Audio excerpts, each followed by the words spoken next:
Bom dia, bom dia, bom dia para você. Como você está? Eu espero que você esteja bem nesta manhã de sexta-feira. Que Deus abençoe a sua vida, que Deus abençoe a sua casa, que você sinta Deus falando com você nessa manhã. Bom é estar na presença do Senhor, bom é nos deleitarmos nas promessas do Senhor, bom é esperar o tempo oportuno do Senhor. Então estamos na expectativa da espera, na expectativa de receber as bênçãos. Que bom estar na presença do Senhor nessa manhã. Mais um dia de vitória, mais um dia de graça, mais um dia que o Senhor nos concede. Somos gratos pela vida, somos gratos pela saúde, somos gratos pela casa, somos gratos por tudo que o Senhor nos deu. E também somos gratos pela nossa existência, principalmente pelo poder de respirar, por poder dormir e acordar, porque é o Senhor quem controla a nossa vida. Cada vez que dormimos não sabemos se acordamos, mas pela misericórdia, bondade e beneficência do Pai, estamos aqui mais um dia. Então vamos aproveitar esse dia com as coisas boas do Senhor. Que Deus nos abençoe nessa manhã. Oh glória, louvado seja o nome exaltado do Senhor Deus, do Eterno Altíssimo, maravilhoso. Oh glória a Deus, como é bom saber que Deus cuida de nós, que Deus ministra nosso coração a cada manhã.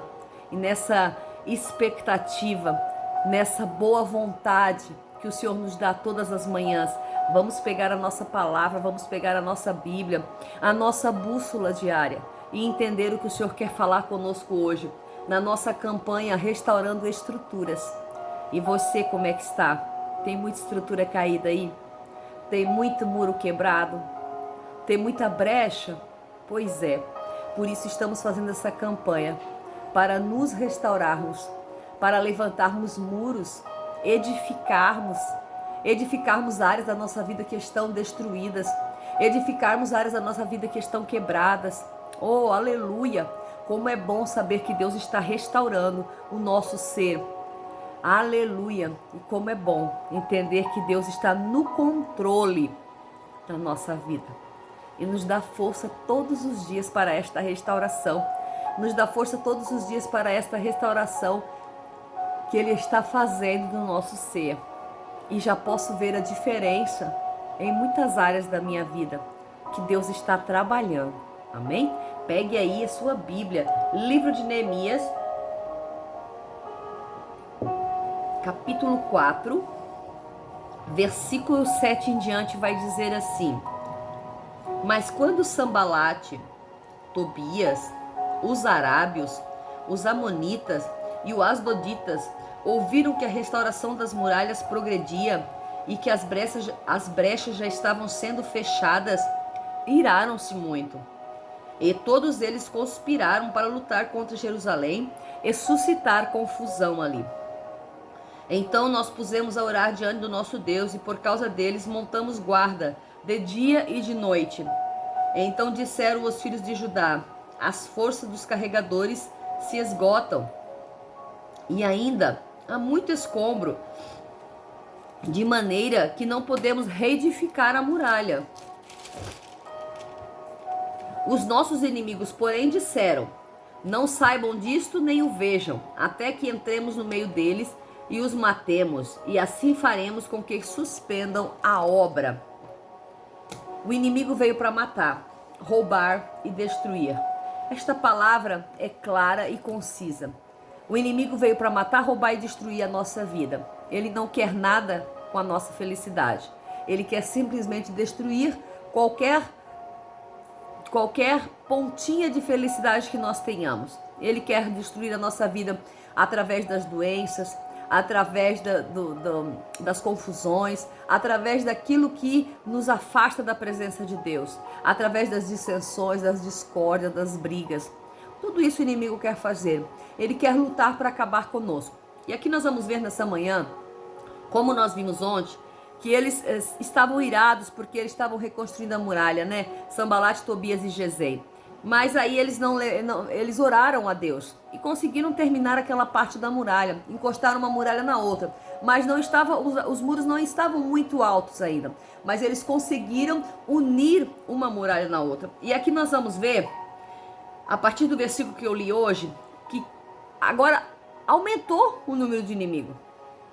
Sambalat e Tobias, olha aqui, versículo 7, Sambalat, Tobias, os arábios, os amonitas, os asdoditas, aumentou. Até então era só Sambalat, Tobias. Gesem, ele vai aparecer depois. Mas agora aumentou. Agora aumentou o número de inimigos. Porque quando você está reconstruindo, um inimigo avisa para o outro. E de repente está cheio de inimigo à sua volta. Para te destruir. Para parar a grande obra. Para parar aquilo que Deus tem na sua vida. Então aqui nós vamos ver que aumentou.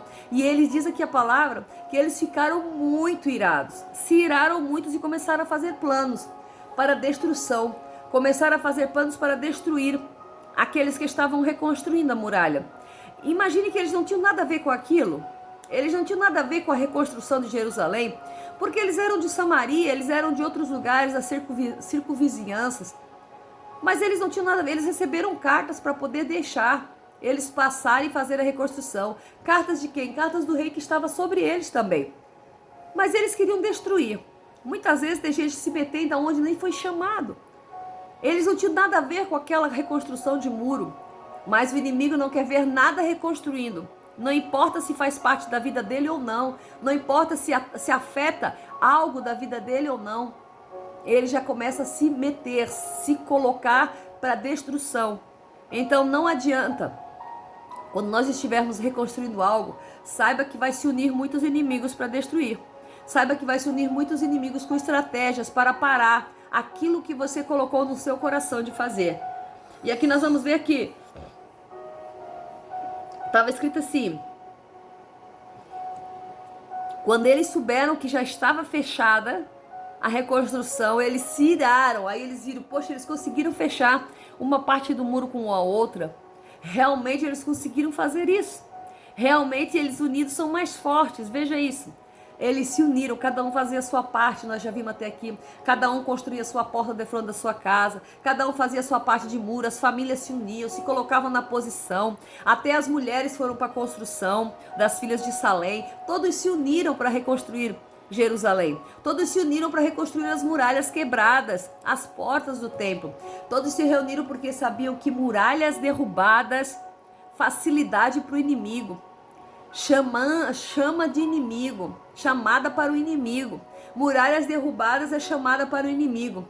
Mas veja que até então nós não vemos movimento algum, nós não soubemos movimento do que eles estavam ali em Jerusalém todo o tempo. Mas de repente eles sabem que está sendo reconstruída, já causou fúria, já causou inveja, já causou contenda, já causou problema. Porque eles souberam que a cidade vizinha estava sendo reconstruída. Eles preferiam habitar ao lado de cidades destruídas. Porque o inimigo ele não quer ver nada de pé. O inimigo ele quer ver tudo derrubado, tudo destroçado, ele quer ver tudo em ruínas. E eles habitavam ao lado de ruínas e para eles estava ótimo, estava tudo bem. Eles só se posicionaram contra Jerusalém quando foi começada a construção.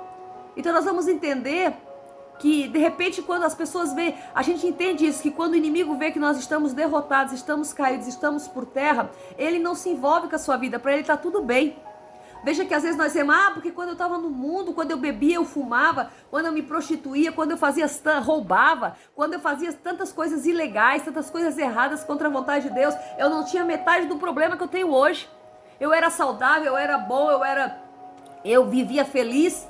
Agora de repente eu estou na presença do Senhor, eu tenho falta de dinheiro, eu passo dificuldades. Por quê?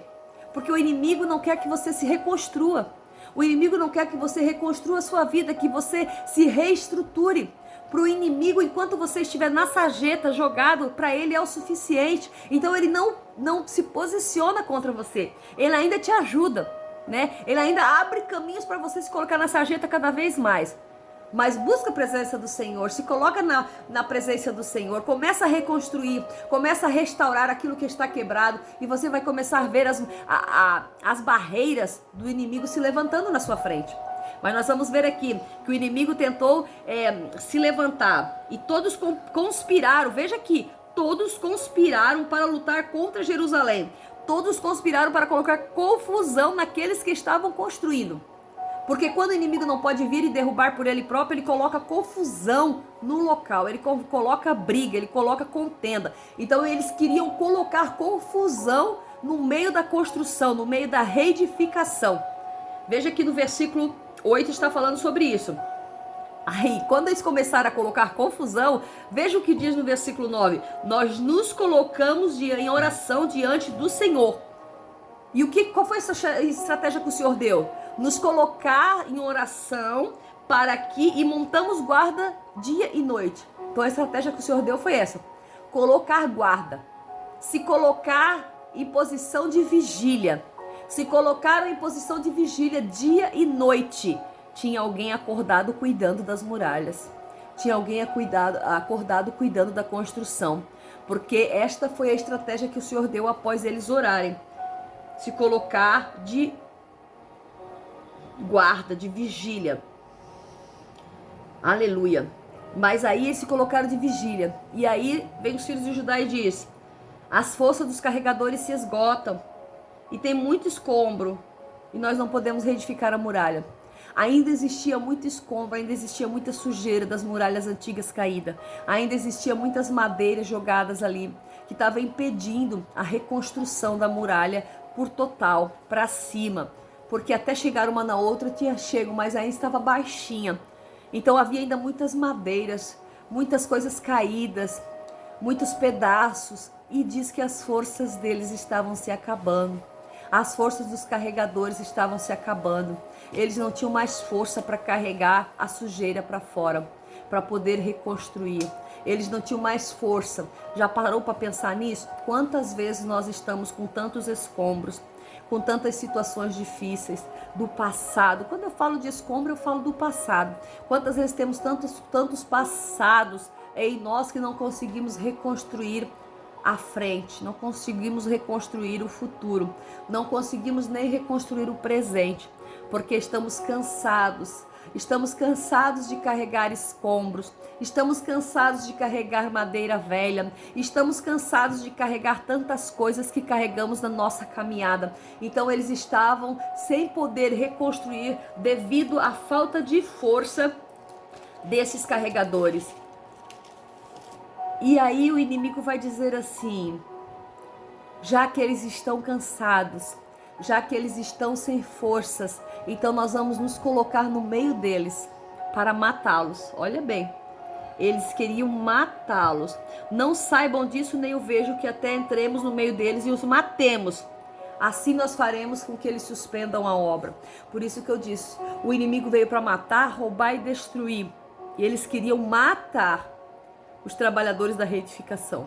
Eles queriam matar os chefes da reedificação. Para quê? Simplesmente para acabar a obra. Simplesmente para acabar aquilo que estava sendo reedificado. Atenção, você está numa grande obra. A vontade do inimigo não é só te parar. A vontade do inimigo é parar que você continue a obra. A vontade do inimigo é fazer com que você continue a parar a obra, que você não prossiga nessa obra. Que você pare, e se for necessário eles vão entrar no meio do seu povo para te matar, porque às vezes tem pessoas que somente matando para parar a obra. Então nós vamos ver que eles queriam matar, eles queriam se infiltrar sem que ninguém soubesse, sem que ninguém visse para matar.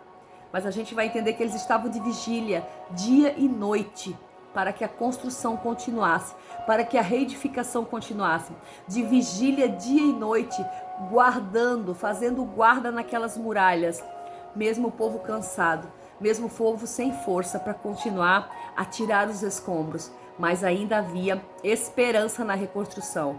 Mas nesse dia, saiba que o inimigo está lutando com todas as forças para parar a grande obra que você está fazendo. E se ele não conseguir, ele vai tentar mesmo até te matar para parar essa obra. Essa é a vontade do inimigo. Por isso que ele veio para matar, roubar e destruir. Então nós temos que ter muito cuidado com aquilo que vivemos e com aquilo que fazemos. Nos colocamos na presença do Senhor para que Ele nos livre de todo mal nesse dia. Que Deus abençoe você, que o Espírito Santo te dê consciência nessa manhã da grande obra que tem na sua vida. A paz do Senhor Jesus e até amanhã.